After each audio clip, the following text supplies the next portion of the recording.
ഈ വീട് മോഡിഫൈ ചെയ്യാൻ വേണ്ടിയിട്ട് പിന്നെ ഞാനൊരു ലോൺ എടുത്തതാണ്. ലോണ്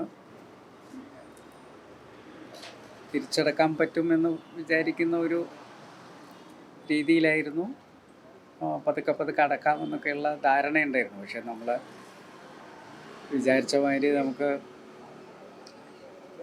അതിനുള്ള സാമ്പത്തിക സ്രോതസ്സൊന്നും ഇല്ലല്ലോ.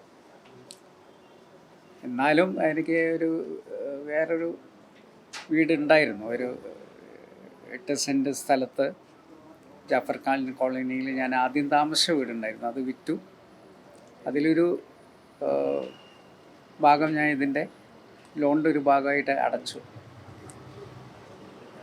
ബാക്കിയുള്ള ഭാഗം അടക്കാൻ നമ്മൾ വൈകുന്തോറും അതിങ്ങനെ കൂടി വരുമല്ലോ.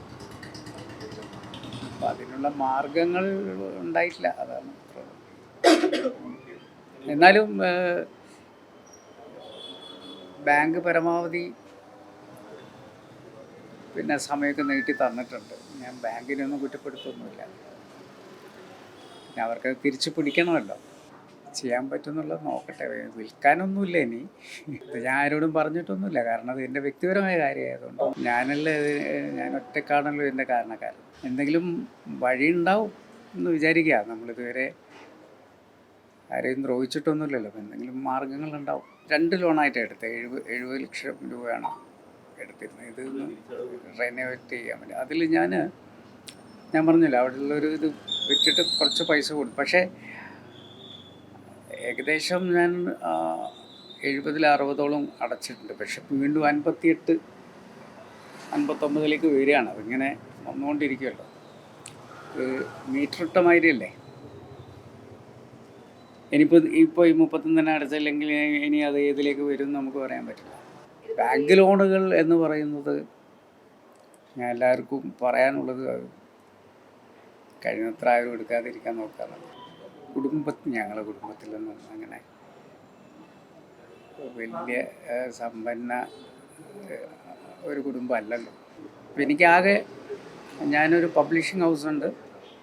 പിന്നെ എനിക്ക് വളാഞ്ചേരിയിൽ ഒരു വാടക കെട്ടിടത്തിൽ ഞാനൊരു ഹോസ്പിറ്റൽ നടത്തുന്നുണ്ട്.